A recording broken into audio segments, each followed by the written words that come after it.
What's up, connoisseurs? It's Rod with POW Group. Welcome back on The Pursuit of Wealth, your home for MJ stocks, crypto assets, news, and interviews. Also home to the best MJ community. Today is Tuesday, August 20th. Hope you're doing well. In this video, we're going to be discussing high tide. We're going to bring up the HITI stock chart. We'll look at the double bottom at 158 USD. There is a very bearish pattern that's flashing. We could see a little bit more downside from here.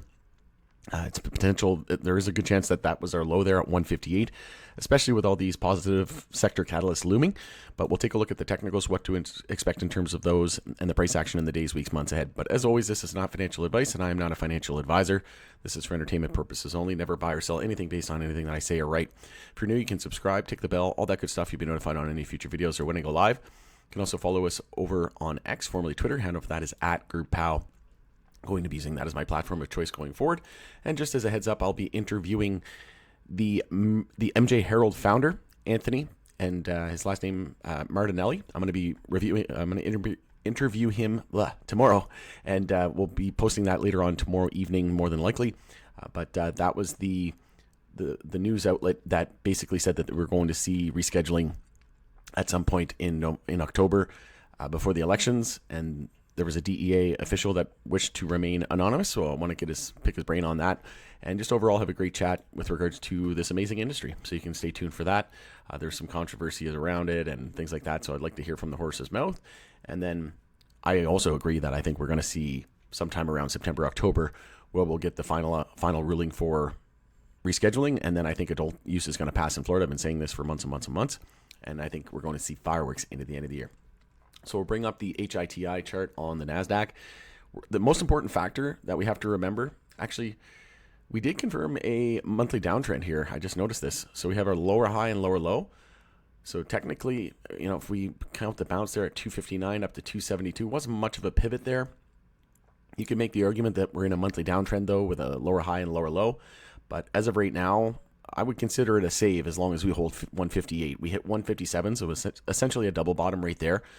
And we could see an EMA 12 and 26 bull cross here over the next couple of months. Again, kind of leading to that, kind of giving me that confidence that we're going to see some fireworks into the fall. But that must hold now. So 157 is now the new line in the sand. If that doesn't hold, we have no support all the way down to 114. And then we would no longer be in that monthly uptrend. So I'll consider this a wash right now. I'll consider this a save since we had that double bottom. But 157 must hold. If we lose 157, and right now the S&P 500, just ripped from 510 up to 560 in just under 2 weeks of trading days, and it's very close to all-time high, less than 1% away from all-time high after about a 10% correction. We're not positioned that well right now, especially on some of these MJ names, including high tide. If we were to see another 5 to 8% correction on the S&P 500, which I think would just be healthy, ultimately it's a monthly bull flag targeting 620 on SPY and a weekly cup and handle targeting 600. So I think we're going to see one more final blow off top and all-time high.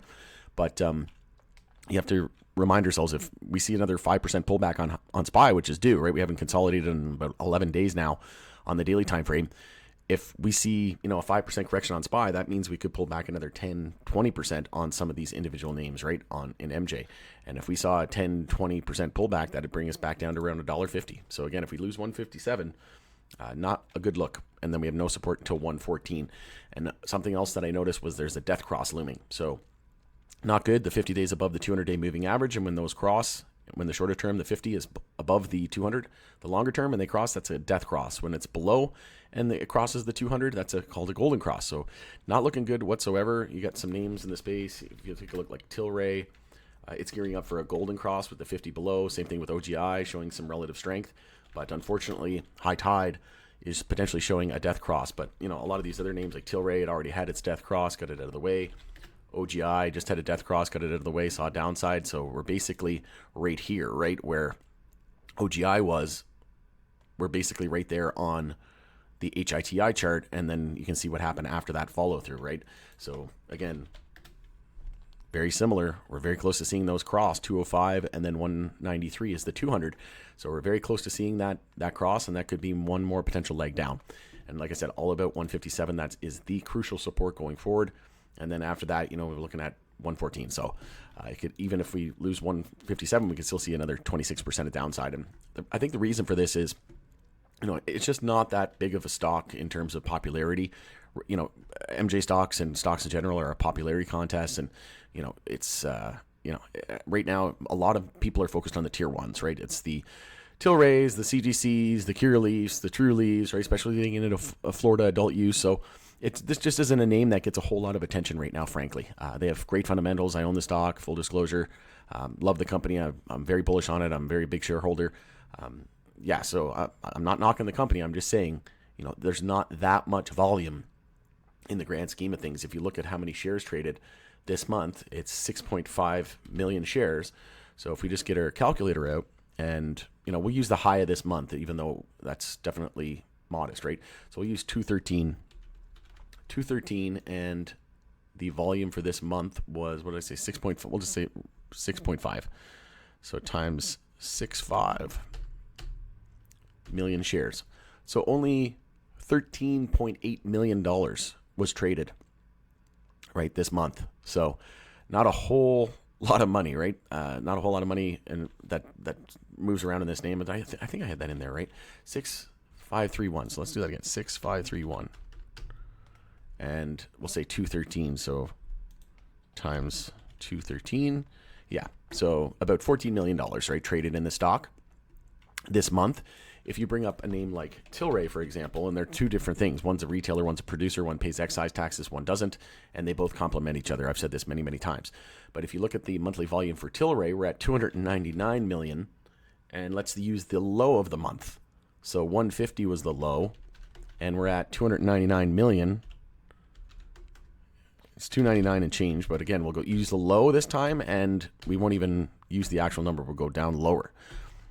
So there was $448 million traded, right, compared to 14 million. So it's not even in the same ballpark, right? So until we start to see, high tide get some more popularity, some more volume, you're just not going to see it, right? And a lot of these big institutions are playing in these names like Tilray and CGC and some of these high liquid names, especially listed on the NASDAQ, right, because they have the liquidity. On the weekly time frame, we're still struggling with the 10-week moving average. It's showing resistance.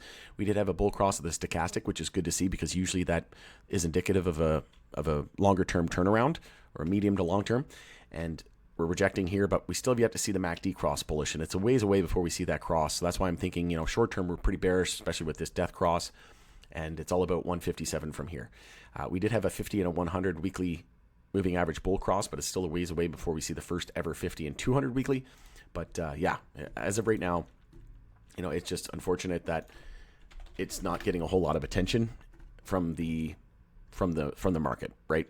But in my opinion, this name is going to be a real winner long term. Like I'm super bullish on this company. It's one of the fastest growing companies in North America. They're fundamentally, their numbers are great, but at the end of the day, the sector doesn't trade on fundamentals right now, at least not yet, right?